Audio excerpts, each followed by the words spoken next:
3 2 1 के साथ मैं अपना वक्तव्य रखूंगा। स्लॉट संख्या 2 बिजली। 3 2 1। सीने में जलन, आंखों में तूफान सा क्यों है?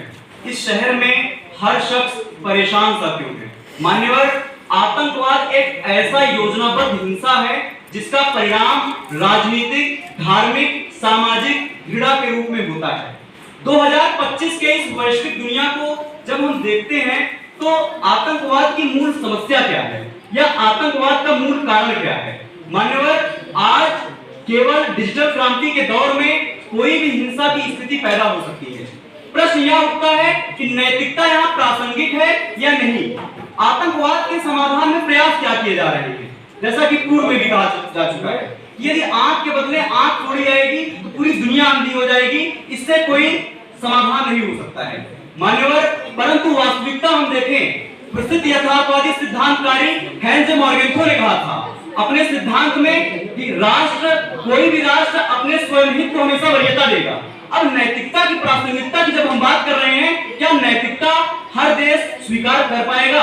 अब प्रश्न यही है, इसकी प्रासंगिकता किस प्रकार से होनी चाहिए?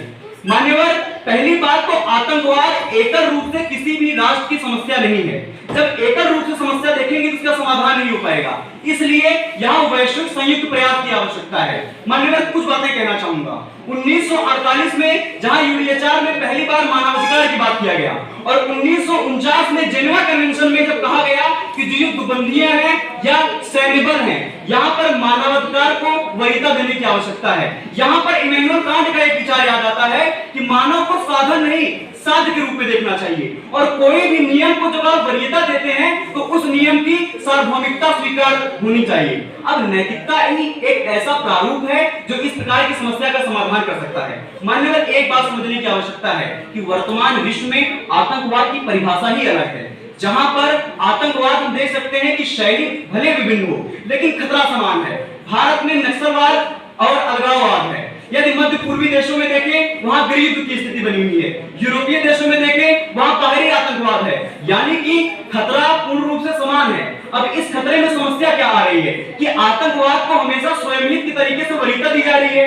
अब प्रासंगिकता का प्रश्न ये है कि आवश्यक है या महत्वपूर्ण नहीं है, प्रासंगिक है कि नहीं, क्योंकि आज हर देश वैश्वीकरण युग में अपने हित को वरीयता देना चाहेगा। अब यहाँ पर नैतिकता जो है, नैतिकता सार्वभौमिक रूप से स्वीकृत किया जाएगा और यहाँ पर देखा जा सकता है कि किस प्रकार से पाकिस्तान में 17 दिसंबर 2014 को पेशावर में स्कूल में आतंकी हमला हुआ।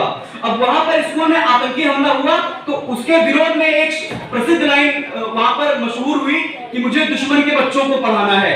यही नैतिकता है। नैतिकता एक ऐसी मर्यादा है जो मानवीय मूल्यों को बढ़ाता है और मानवीय मूल्यों का आभास पूरे विश्व में तब तक होगा जब व्यक्ति यह स्वीकार कर पाए कि यह समस्या व्यक्तिगत नहीं है, देश यह स्वीकार कर पाए या एक वैश्विक समस्या है। बहुत बहुत धन्यवाद।